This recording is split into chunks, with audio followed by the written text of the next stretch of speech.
discussion and possible action on ordinance number 3331, amending our code of ordinance concerning health and safety, and the various articles that are listed there.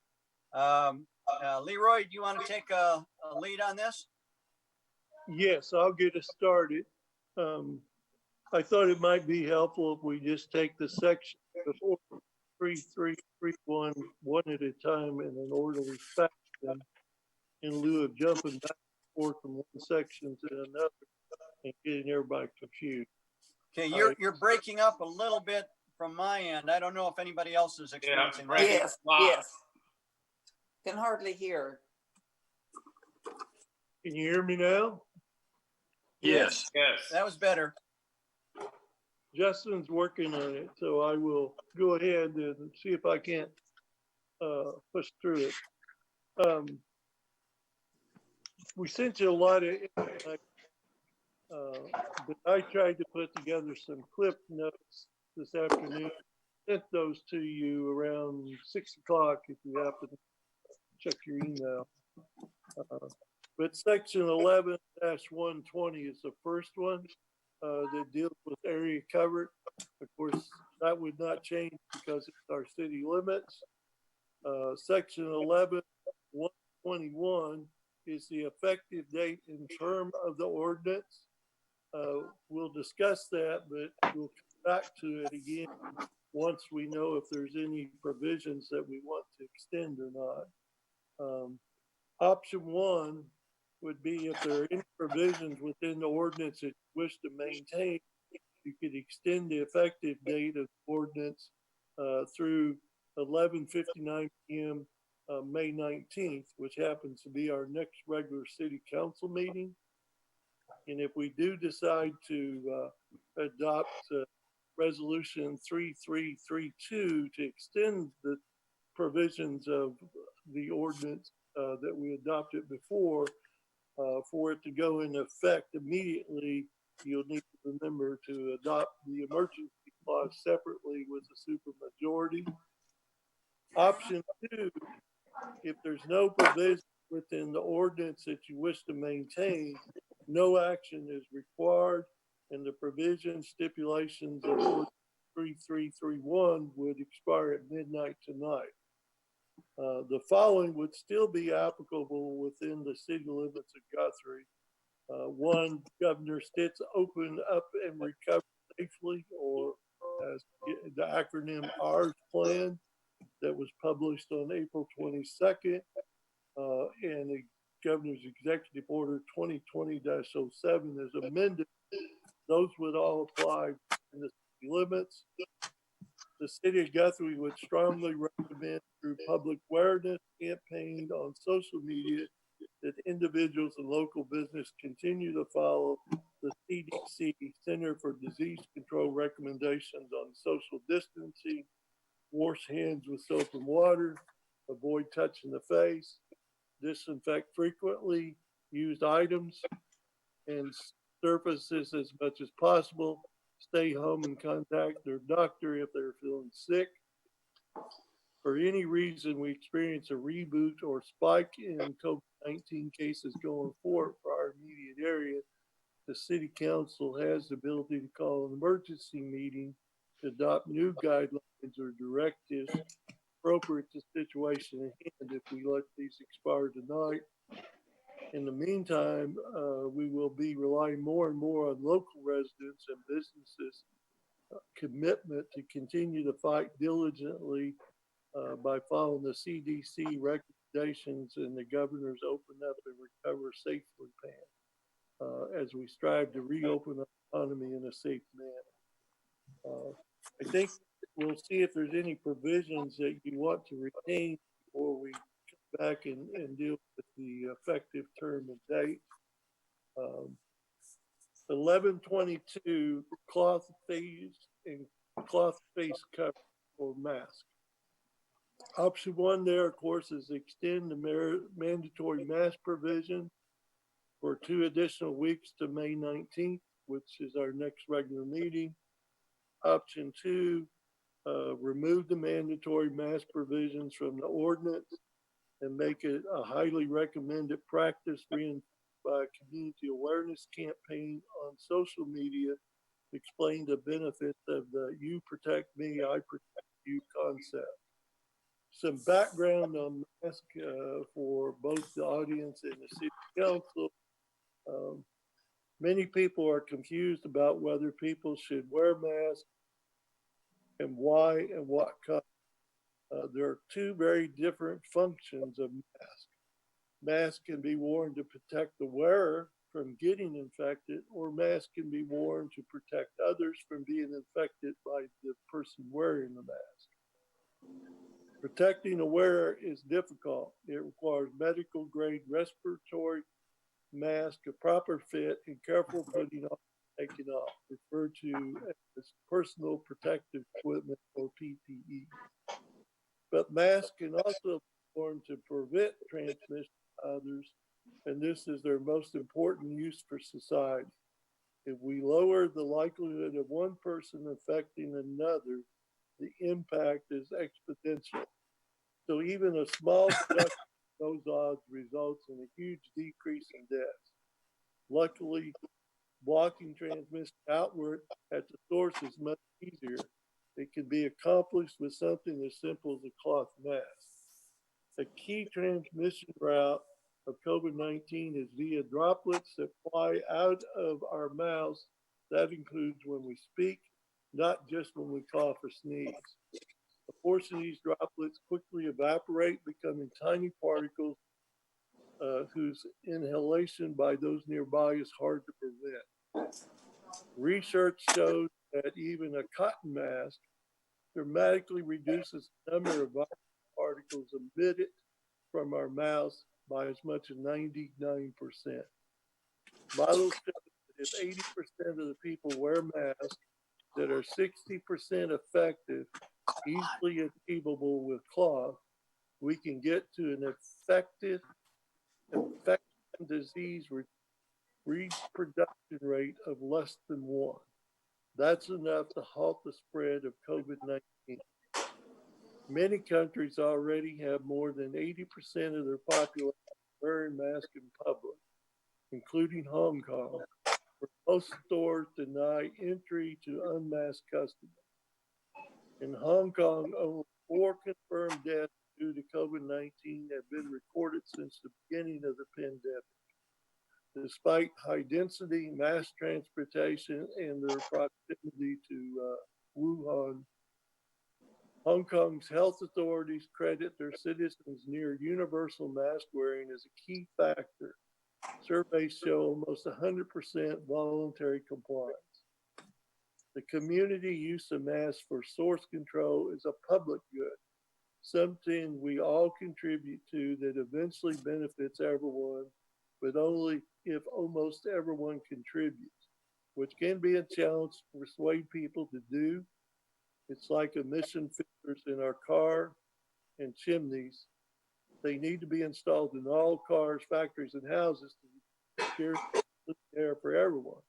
Usually laws, regulations, mandates, or strong cultural norms ensure maximum participation. And once that happens, the results can be amazing. To date, city staff has implemented and enforced the mandatory mask requirements in our ordinance in an effective common sense approach. Our police department is showing great restraint and leadership. There have been no heavy-handed tactics. The majority of local residents and businesses have complied with the provisions of the ordinance, and I believe the mask have made a substantial difference in our community COVID experience. With that, I would stop and let you all discuss, do we want to extend the mandatory mask provision that's in our current ordinance, or do we want to let it expire effective midnight tonight and make it a something that's recommended, and we would use social media awareness and education to continue to promote the benefits of wearing a mask. I'd like to put out a little clarification on our current ordinance that we have. saw some people making the statement here this evening and other times. There's a lot of them say, well, they are requiring us to do this. They, meaning the council. We're not requiring you to wear a mask. If you go out on your porch and want to get your mail and there's no mask, that's fine with us. What the current thing we have in place says, if you get into a situation where you can't maintain social distancing, then you need to wear a mask. That's it. And to me, it's kind of shocking if I walk into a room with Case and Bothroyd and Taylor and Leroy, and we know the thing is there, are you not going to put that on anyway? But people have it stuck in their head that we're requiring them to sleep in them, or, you know, it's silly, the stuff that you guys are implying that we're doing, and we're really not. The whole thing is just there to try to protect everybody. And I got a deal here that I want to read. Got 2 or 3 deals that I want to read. So if Leroy gets to read, I get to read. This is from the CDC, and it says, we now know from recent studies that a significant portion of individuals with coronavirus lack symptoms, and even those who eventually develop symptoms can transmit the virus to others before showing symptoms. This means that the virus can spread between people interacting in close proximity. For example, speaking, coughing, or sneezing, even if those people are not exhibiting symptoms. In light of this new evidence, the CDC recommends wearing cloth coverings in public settings where other social distance measures are difficult to maintain. Example, grocery stores, pharmacies, that type of thing. That's exactly what our ordinance is doing. That's what we have in place. We're not requiring anything. And I know before all the Facebook lawyers get started on this that says they recommend them, I hope you guys realize the CDC, all they can do is make recommendations. They don't have a legislative arm where they can make laws. They make recommendations. We took their recommendations and we made a ordinance to try to protect everybody in the city. We were doing the best that we knew to do with the information that they gave us. And by doing that, some of you have thanked us by suing the city. Some of you have thanked us by saying they hope the whole council get the flu and die. Is that the kind of people that we're serving out there? That, you know, I'm kind of going off on a rant here, but everybody that I see on this screen, I've got 2 screens full, have done their best to serve the people and protect them. I could give a rip about the power or the power trip that all the Facebook lawyers think that I'm on. And I really couldn't care. And they'll sit back and say, well, they don't have a stake in it. Well, let me tell you my stake. I have a business here in town that's affected by this, whether it's my customers are on lockdown or for whatever reason, it affects my business. I have a 1-year-old grandbaby. I have an 83-year-old mother, and I have a lot of other family living around here. I've probably got just as much at stake in this as all you Facebook lawyers. And for you guys to sit back and say that you hope we catch it and die because we're trying to protect you because we have no stake in it, you need to give your head a shake. And I better just shut up at that point. Okay. I'm getting up on my pedestal. Okay. Thanks, let me Don. just, That was good. Well, you know, none of us here are sitting here going, oh, I want to sit in my gold castle and drop things on the head of the peasants. All we're trying to do is make our way through this, and so that we all get to the other side, so that we're all here next summer. And for these people to say how we're trampling their rights and doing all of this silly stuff, you've got the right to die too. I mean, it's silly if it's some of this stuff, and I don't mean to seem dramatic, but it's downright silly for you people to talk where we're trying to protect yourselves, and all you want to do is wrap yourselves in the Constitution. But I promise, if it was your mama or your grandbaby or somebody else that was sick, you'd be mad at everybody waving that Constitution around. John, you point out something that I want to hit on real quick, because I keep hearing it time and time again, and that is that the CDC only makes a recommendation. And I'm glad you point that out, that the CDC does not have the authority to make a law. The council does. Correct. The CDC does. And I think that's really important. And I just want to say thank you for pointing that out, because I've heard that time and time again. Well, the CDC is just a recommendation. Why is the city taking it beyond that? And you explained that well. So thank you. I would like to make a statement. Just before this, I was watching the news, and it very clearly stated that whether it is part of this COVID-19 or something separate, they have found a new strain that is more deadly than COVID-19. And they're expecting that to become more viable in the very near future. I'm not stating one way or the other, but I think we should consider the fact that this has been stated on national TV, and that if that is the case and it's going to be worse than the COVID-19, we have not been out of line to recommend or make the ordinance that there be a mask worn in public places. That being said, I welcome more discussion, but I wanted to let you all know that that was on the national news this evening. Yeah, I think in my mind, the first three levels of protection or reducing the contagiousness of the virus. First one, of course, is to stay at home. And the second one is social distancing. But the third one is the mask. I think that is really an important element in reducing the transmission of the disease. And I think that we have set a standard, a position that we, the council, are concerned for the safety of our citizens, and that we unilaterally, or not unilaterally, unanimously voted to make the mask a mandatory thing. I think it has been positive for our community. I'm not going to tell you that there's been 100% compliance, because we all know that there hasn't been. But I will say that I think that there are some people that were maybe on the fence, that when the city council took a stance of mandating the mask, they wear the mask.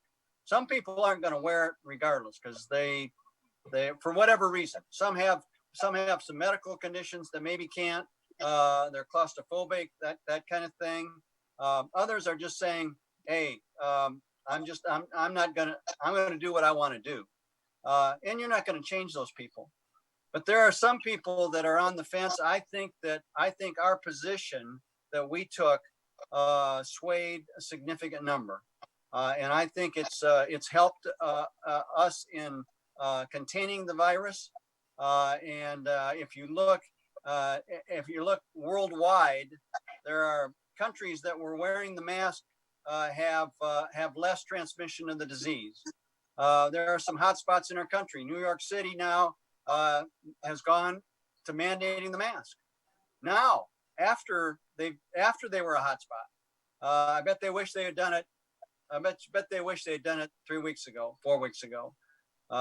Just my personal opinion. I think us taking that position sends a message to the citizens that we are, number one, concerned for their health, and feel that this is a significant barrier to the transmission of disease. Well, Mayor, I've got go ahead. I've got my other thing to read here. It was sent to me, but it applies to all of the council.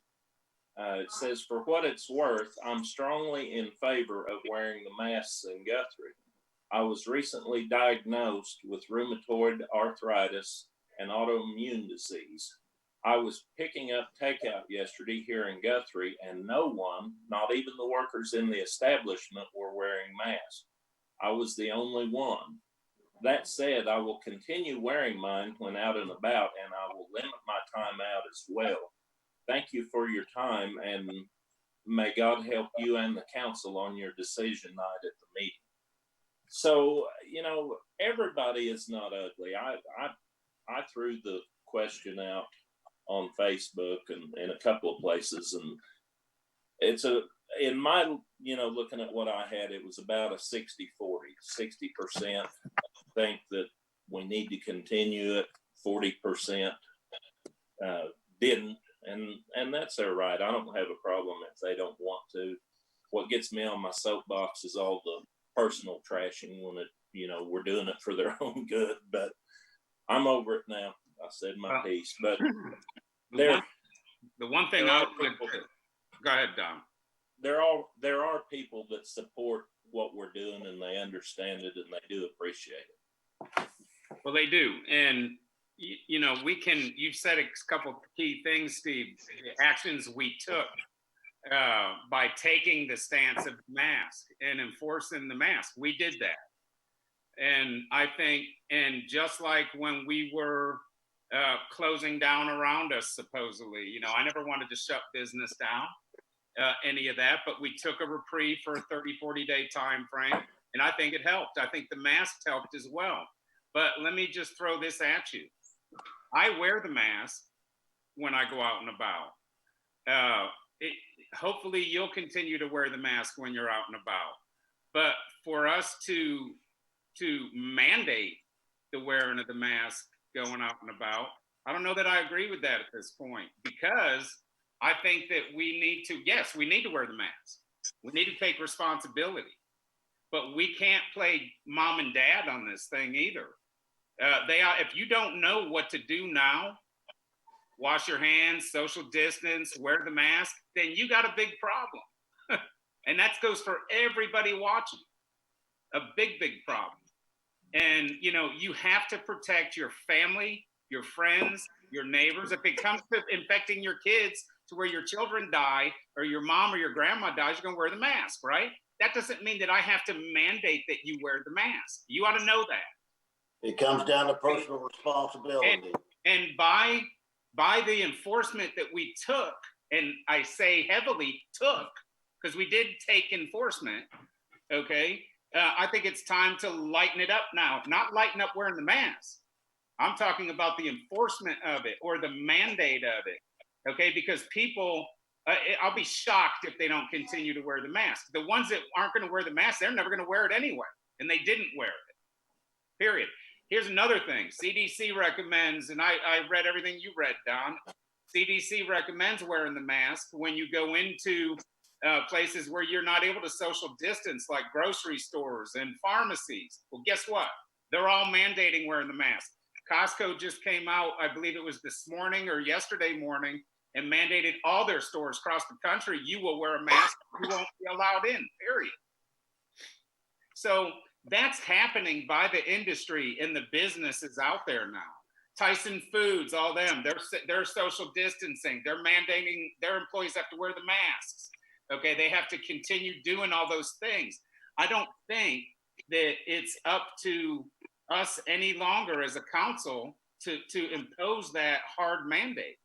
I think it's up to us as a council to show responsibility by wearing the mask wherever we go, okay, when we're outside and we can't social distance. I'm not saying in your car, I'm saying when you go to Walmart or if you go, you know, to the get gas or whatever.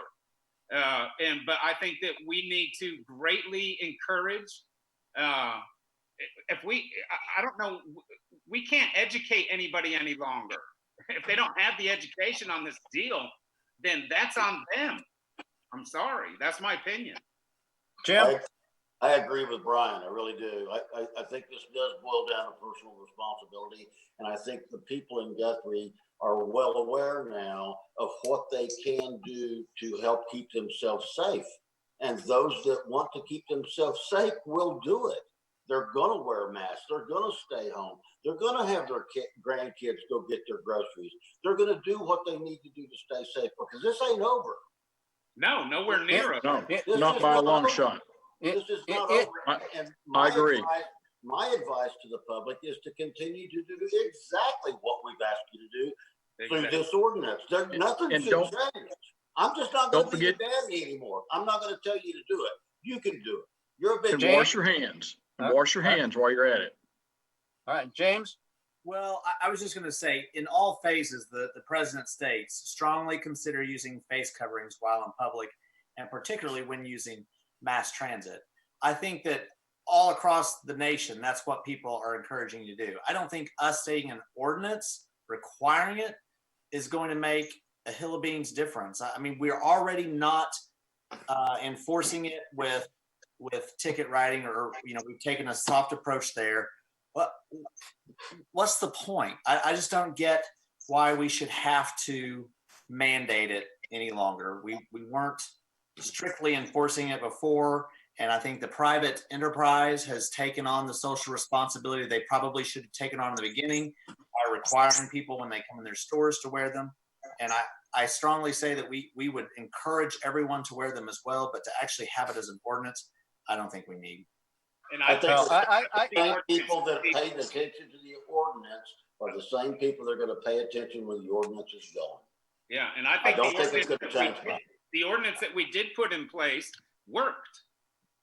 Okay, and there was a bunch of people, wherever you went, everybody was wearing the mask. And I think that they realize now that that's just the new norm for right now. But I think we have to give people the responsibility that they need to take it on themselves at this point.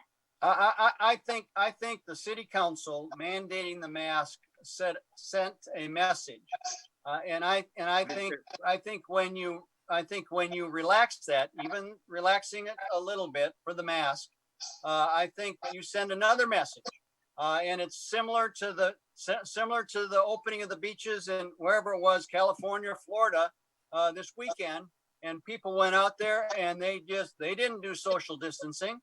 And so what did they have to do? They shut down those beaches. And Well, I am concerned that if we give the message that it isn't as important because it's no longer mandated, that we're going to see a significant release of people wearing the mask. I understand what you're saying. It's a personal responsibility. I think we set the tone. We set the tone in our deliberations. look, some of the people that you're talking about, though, Steve, I mean, come on, we're all big people here.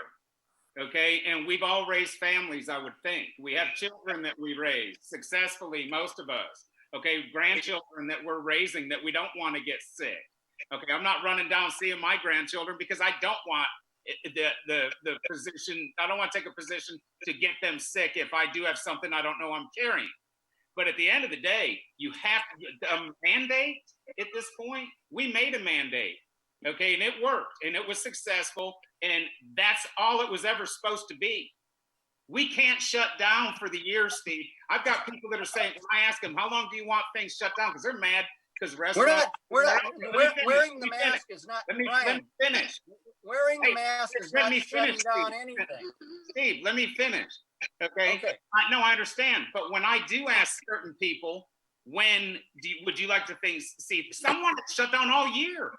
Someone, end of August, September type time frame. So when's the mask go away? When's this mandate go away? Well, I don't know. Why can't you show responsibility? Why can't you give a sense of a feel of responsibility to the citizens of the town at this point that you need to wear a mask? That doesn't mean we're going to mandate you do. You need to wear the mask. Okay, are we kids? Are they kids? Are they not going to do it? Because, oh my God, there's no mandate now. So let's all go jump up and down and not wear a mask. I don't think so. I don't know what will happen. I take a lot more stock in our community than that, Steve, and I do. I think people are responsible and they're going to be big enough to do it. Okay, but Brian, your comment was we mandated the mask and the mask worked.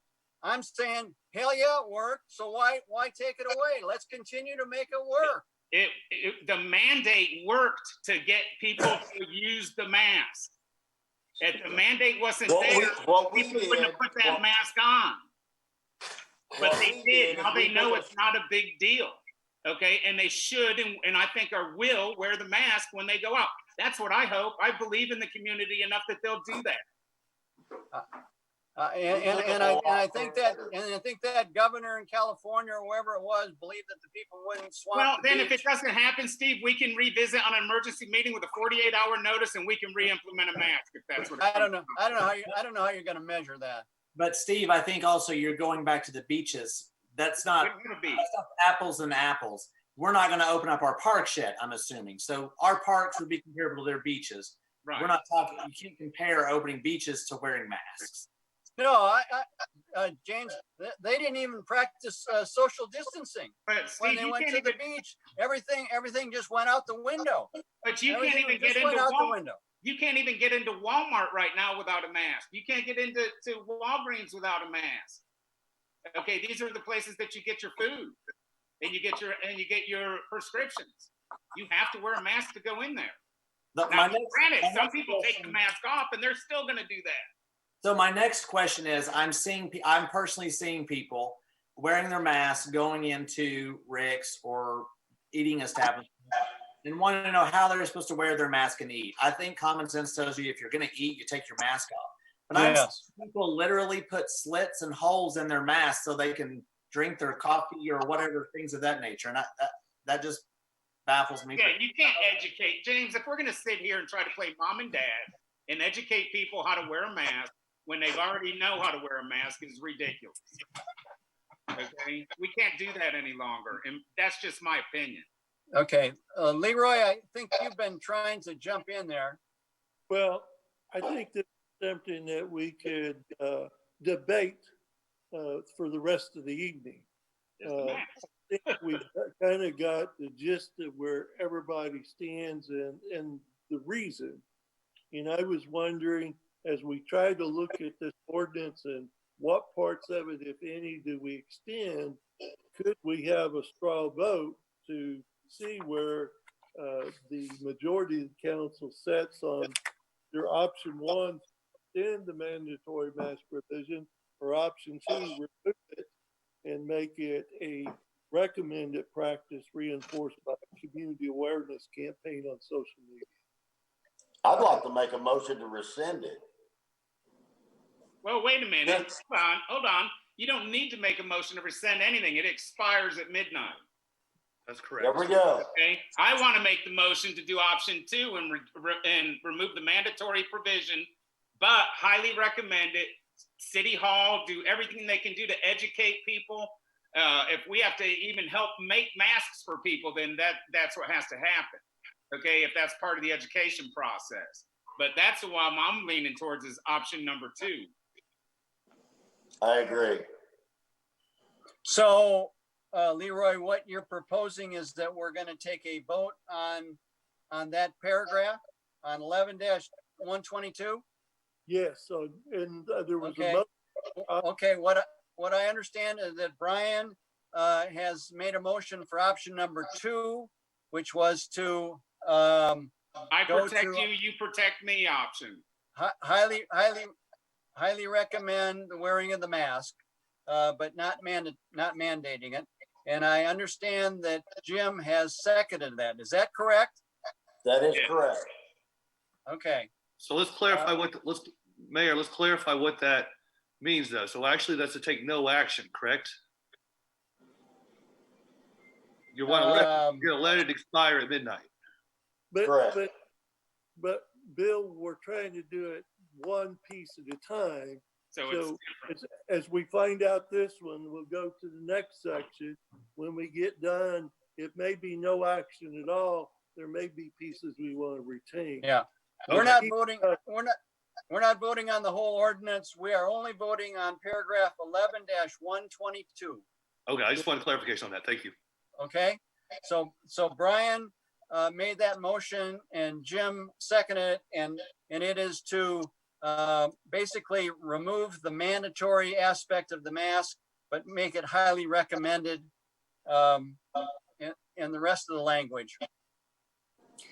And remember the key important, You protect me, I protect you. That's what this community needs to gather around, because this is going to go on for a long, long time. This isn't going to end anytime soon, I don't think. Okay, so we have a motion and a second, and we'll go through the roll call vote on it. Okay, is there any, wait a minute, is there any other discussion? Is everybody clear on what we're voting on? Just voting on that one element of the ordinance.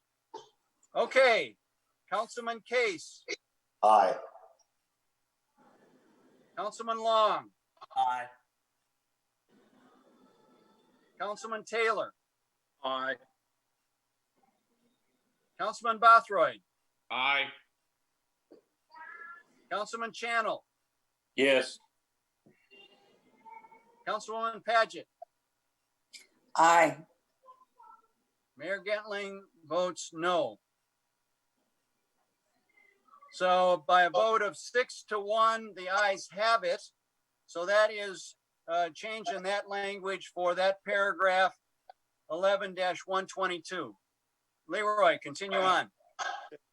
So when we get done, we'll come back and summarize what we're doing, and we may need no action, or if there's something we want to extend, we may short ordinance those elements in it. So 11-123, suspension of gathering and or public events. I would like to remind everybody this provision only applies to city right away, city-owned, operated, and city-owned subcontractor property and facility. So it doesn't apply to property, school property, county property, just city-owned property. Whatever provisions that you adopt should probably be tied to either the date of the next regular council meeting, May 19th, or go beyond that date, so that it doesn't require a special meeting if you leave this provision in. CDC mass gathering guidelines that they issued on March 15th at a minimal to moderate level of community transmission. It's recommended to, one, cancel community-wide mass gatherings, for example, 250 or greater people.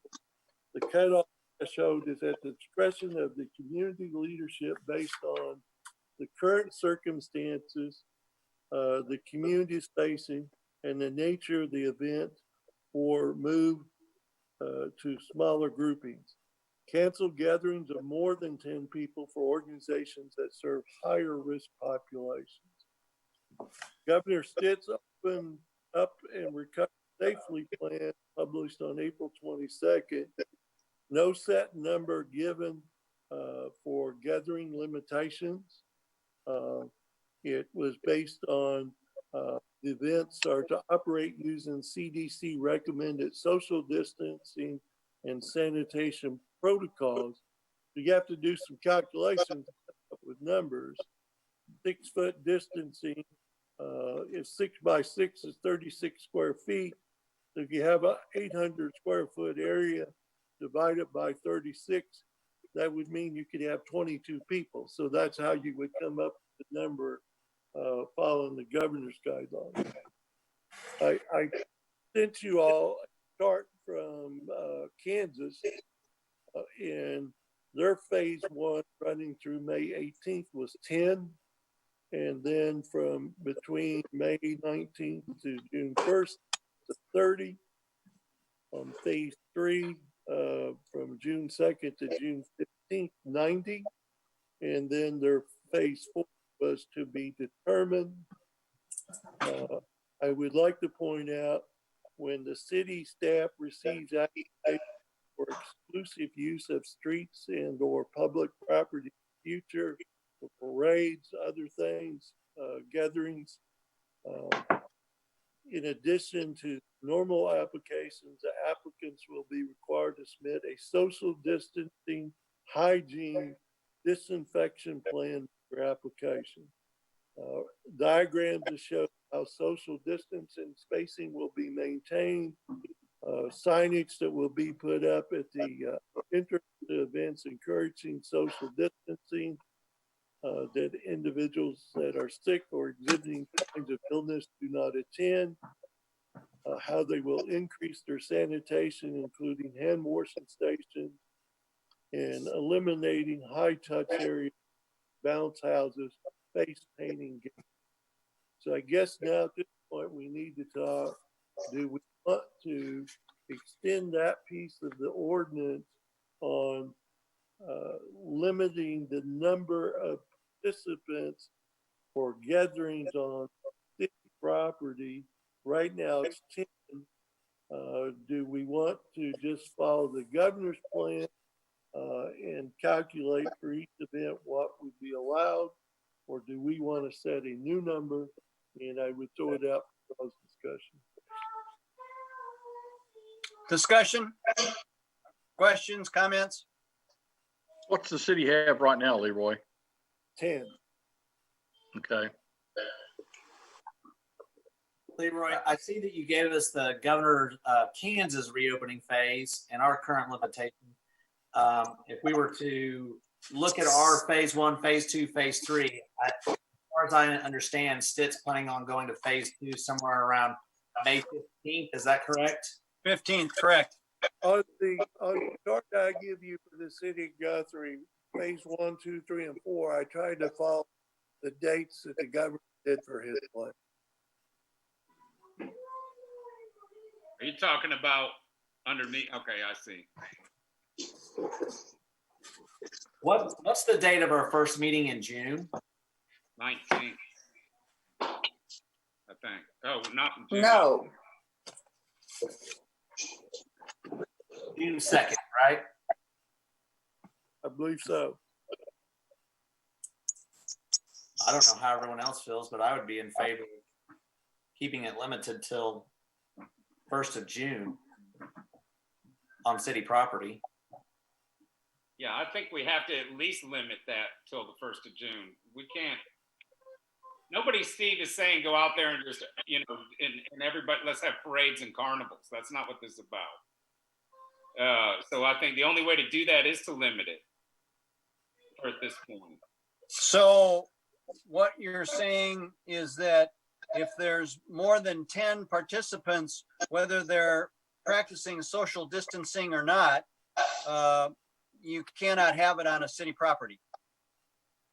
Well, what kind of, I'm sitting here thinking, you couldn't have any festivals or events because they're going to attract even more than 90 people, which is Governor of Kansas phase 3. You're going to have, if you were to lease out the city park for an event, I don't know how many people typically come, but I'm sure most people are expecting more than 10 participants or guests.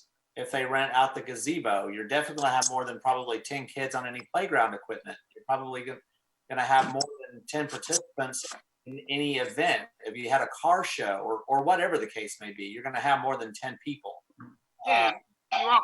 And if you go to the lake, like I went by Guthrie Lake this weekend, Yep. and there were some people fishing, a couple people having a picnic, but nobody was anywhere near each other.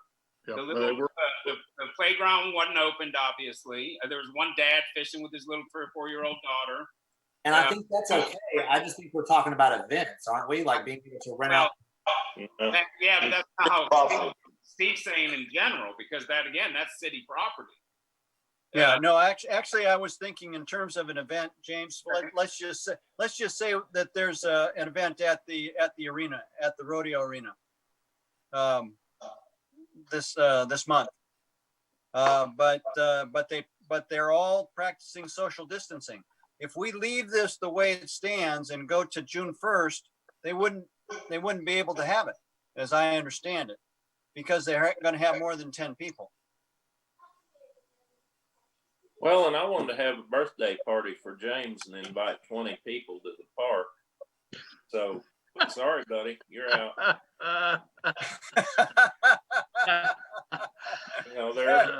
It's not all about excuse there. If somebody wants to have just going back to the arena. So as I understand, under the governor's, if they practice social distancing, they could have that event. I guess my Another question, thing that we talking do, about the arena, don't we have a lease on that? Isn't somebody else managing that? Are we Yeah, managing but it's that? still city property, James. and it is city Okay. property, but didn't we agree a few weeks ago to follow the governor's guidelines on what's going on? But And then we go into Brian, but our ordinance takes precedence, Brian. I trust me, I get it, Steve. Okay, but we send mixed messages too. We want to follow CDC. Obviously, everybody wants to follow CDC. Then at one point, when I first was with you to start, limiting things, restaurants and everything else, and we ended up tabling that. We tabled it till we got to till we could follow the governor. Okay, and so then that was brought up. We're gonna follow the governor's stance. Okay, now all of a sudden that's out the window, and we're gonna just now go with our own program. How does that work? Well, that's the question before us. If we want to I get continue, it. Trust me, I know that.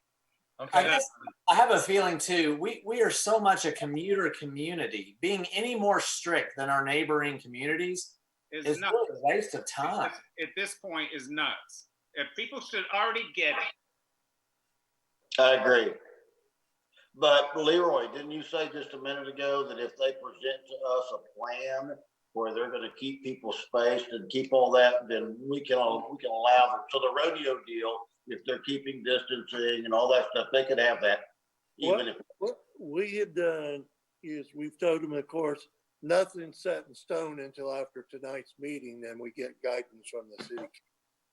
But subject to that, if the council opens that up, when they submit their application for their use of property, or then in addition to that permit application, they will have to submit a safety, hygiene, and social distancing plan to show that they are following the CDC guidelines set out by the governor. So if you got What about 6 square feet, you're going to be able to have so many people on that facility. You have 22 per deal.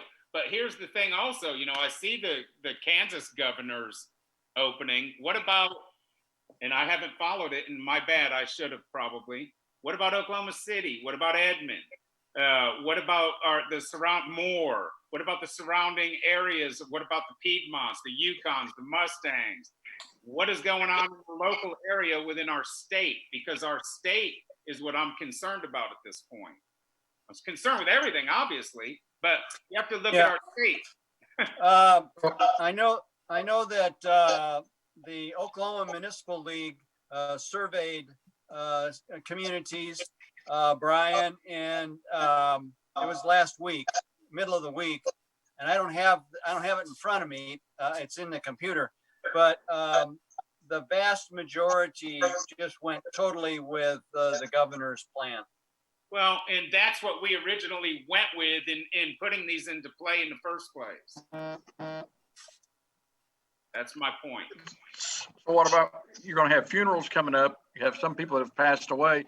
How do we handle that? And does the school then not be able to have graduation?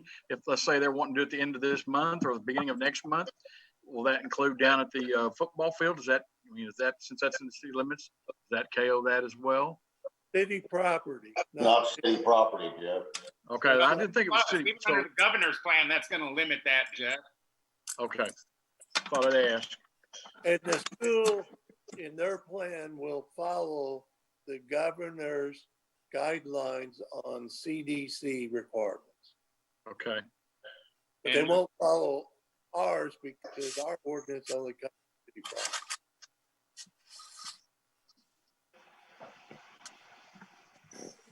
But it would affect funerals in our cemetery. It would, okay. So what are we looking at? Whether or not to leave that piece there or get rid of it? I think there's really two.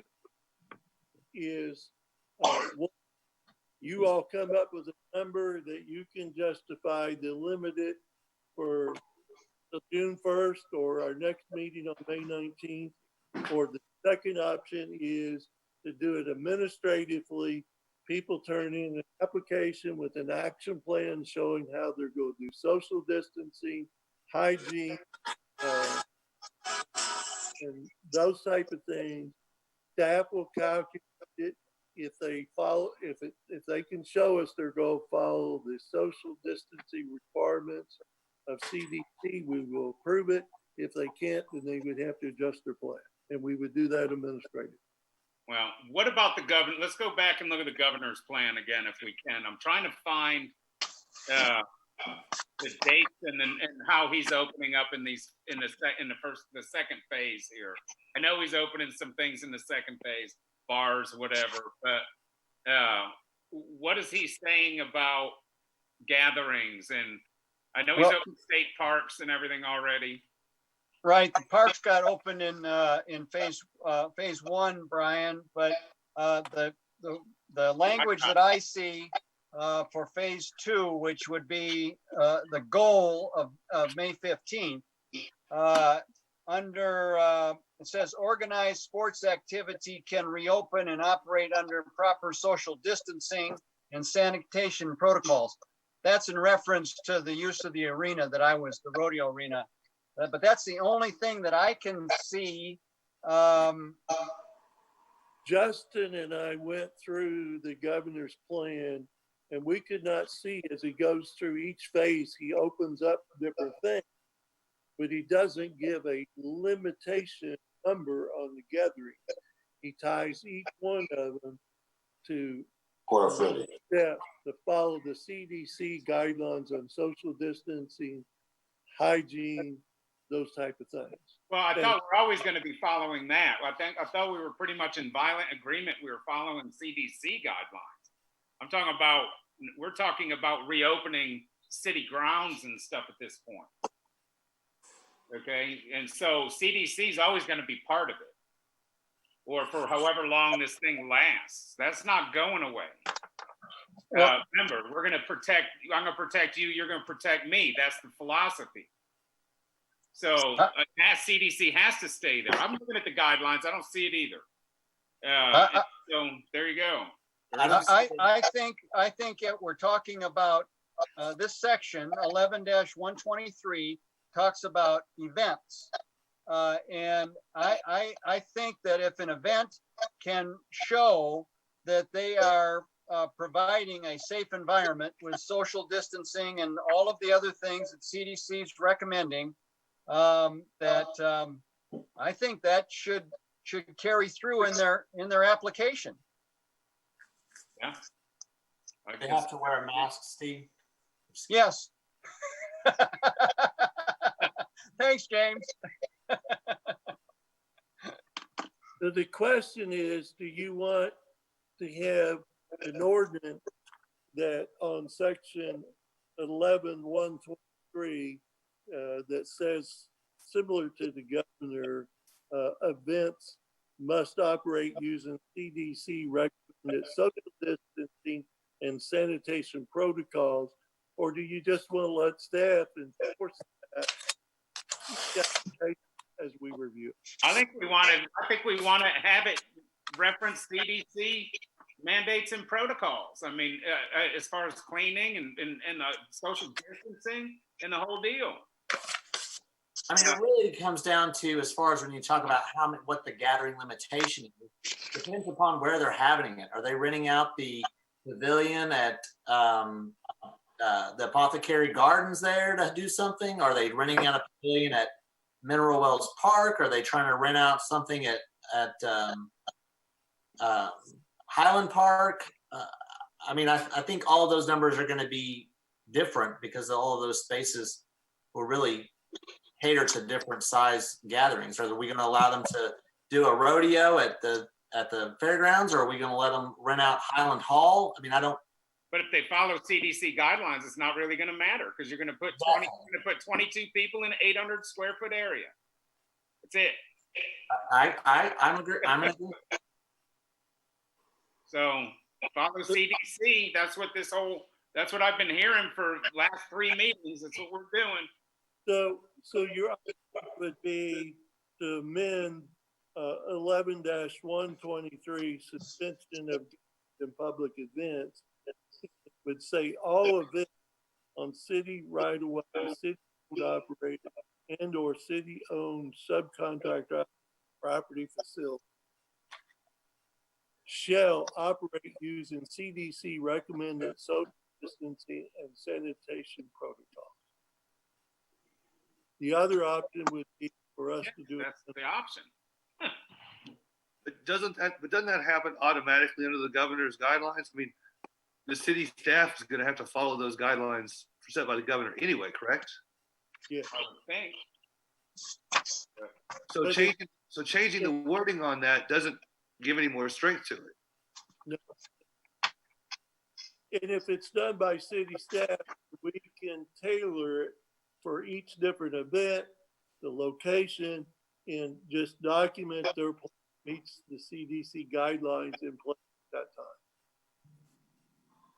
I kind of like the idea of us having a little bit more control over what happens in our city. Yeah, I do too. Because what if staff doesn't want to ever open up anything?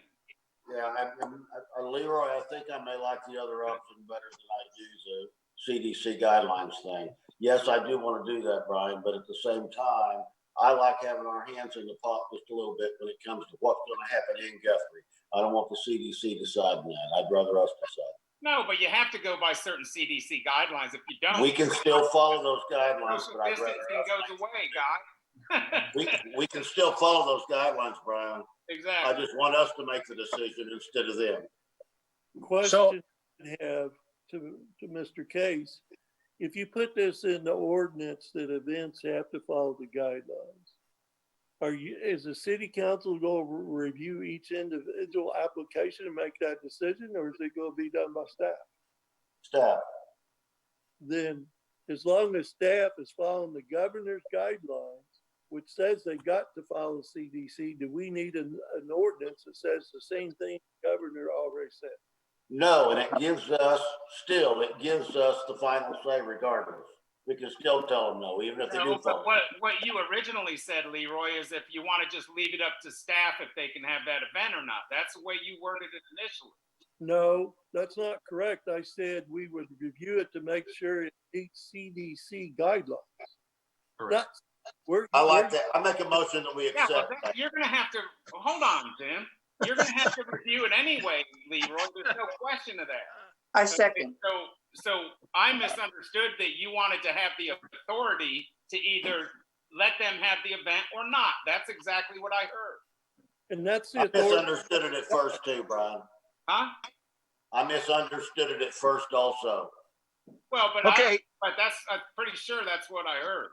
Okay, what we actually have a motion by Councilman Case for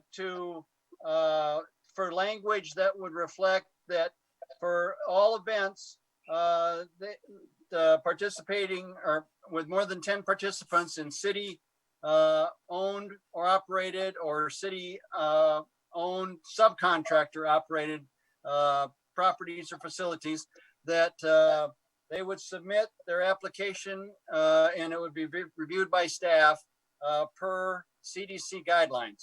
Steve, you said a whole lot of words that I never heard Jim say. Yeah, well, I know. Also make sure that we also have an understanding, Jim included, that Billy was, I think, trying to tell us that if we're just going to go by the state, we don't need to say anything at all. Exactly. Right. Well, I don't see language in the state that reflects it, James. Yes. Okay. I don't. I mean, Billy, could you clarify for us? Well, in the governor's plan on each phase, as he opens up different, he repeatedly says events operate using CDC recommended social distance and sanitation protocol.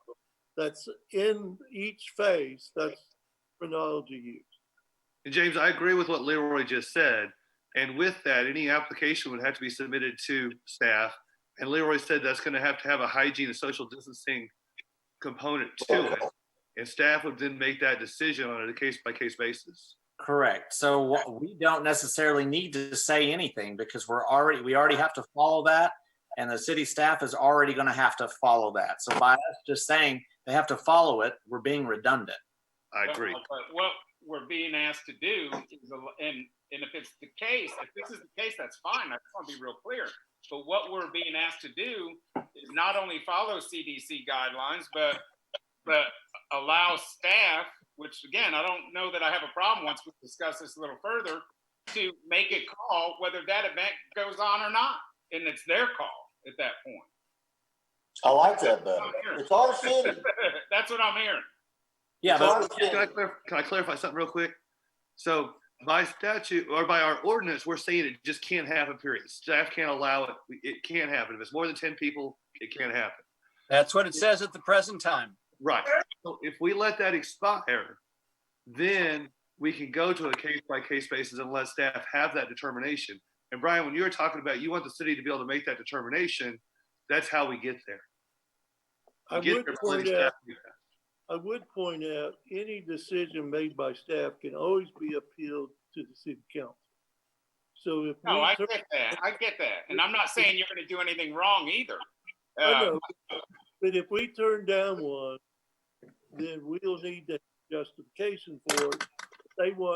They could either adjust their plan for our approval, or they could always appeal our decision. Yeah, well, I think, as far as I'm concerned, as long as we're following these CDC guidelines that got us to where we're at today by pretty much everybody on this panel and the governor's plan, then I don't have a problem with it, personally. I mean, I think that we need to follow those plans. Okay, I'd like to remind the council that at the present time, we have a motion and a second on the floor. There has been discussion. There has been clarifying discussion. And unless Councilman Case wants to withdraw that motion, we need to proceed on with the vote. Well, before we proceed on with the vote, Councilman Case, tell me what your motion is for again. To take the option 2, where we were going to have, and the only thing I really want out of this is for our city staff, our city, to have control over where we finally end up with this. If CDC says do it, and we don't feel like we're ready for that, then we've got the choice. We can make that decision at that. Well, the city council can come back and put plans into place and do that. But I want to know specifically what motion you're making here. I already told you. I don't see it. But basically, what I want is for what I wanted was for city staff to have more control in this than the CDC. Okay, but that's not a motion. That's nothing that's on writing here. But after having listened to what Billy just said, it seems to me like I should withdraw my motion and allow this to just go on. yes. Okay. Exactly. Okay. So I withdraw my motion. And is that acceptable to Councilwoman Paget? Didn't you second Yes. that motion? So I did, yes. Is that acceptable to you to withdraw the motion? Okay. Absolutely, Motion yes. has been withdrawn. Sorry about that, Jay. That's why I was trying to make sure of where we were going here. Okay. So So for right now, I've marked down that 11/123 limited events to 10, that will expire. We won't take any action to renew that. Going forward, we'll follow CDC guidelines. Everybody will submit an application documenting how they will follow those guidelines for us to review as part of their permit application for their events. And I'm going to make a motion to approve that. Need a motion. Yeah, You don't need a motion. it's just that would expire at midnight tonight, It Brian. expires at midnight, but don't you have to put a new ordinance in play? No, it just expires. Not if we want it to just expire. Because the CDC is part of the governor's deal. Correct. So there you go. Okay. All right. Next one, Leroy. On 11-124 on closures, it has to do with the library, Highland Hall, our parks, sports facilities, and then special exclusive use permits for special events. The phased reopening of these city facilities can be handled administratively by city administration based on the circumstances of each facility utilizing one CDC recommendation. Governor says open up and recover safely plan. And our goal would be to significantly open up as much as we can sometime in June 2020, subject to circumstances at the time, by reopening these same stages. Each facility or program will have a social distance, hygiene, disinfection, reopening plan put together by city staff. Playgrounds, shelters, public restrooms, fitness courts, disc golf course where there is interaction and touching, may be limited on the date they reopen based on city manpower available to do the hygiene and sanitation of the events. If we open up playground equipment, we've got to be prepared to clean it every hour, every 2 hours. We don't have the manpower. And then we also have to look at the safety of our city employees. So we, following CDC guidelines, staff would open up facilities to the degree we could, following those guidelines and the social distancing and the hygiene. If we don't have the manpower to do the hygiene, then we would.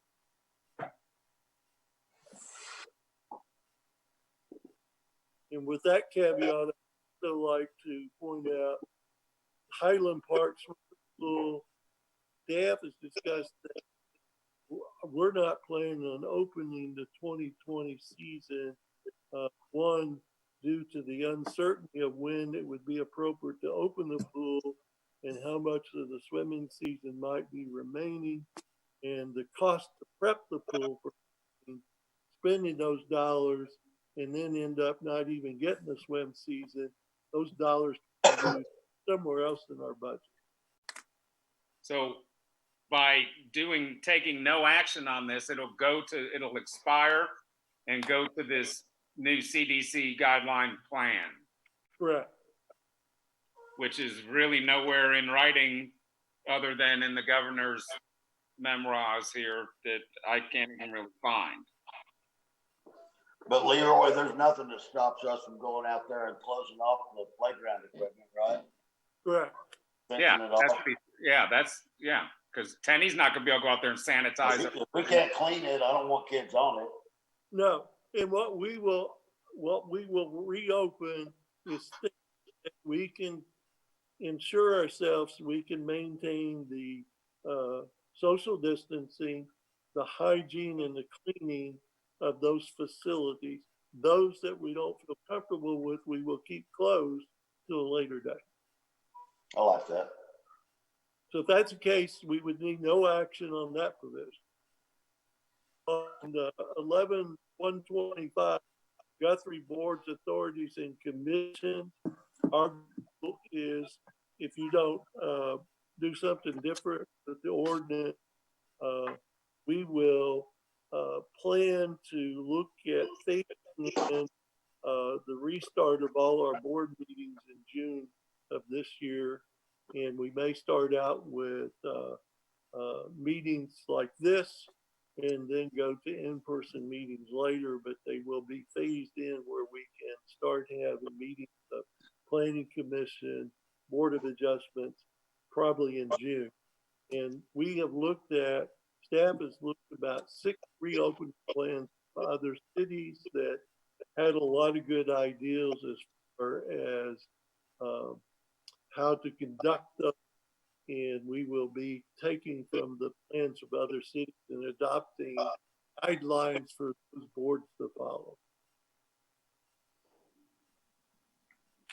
Okay, any questions or discussion?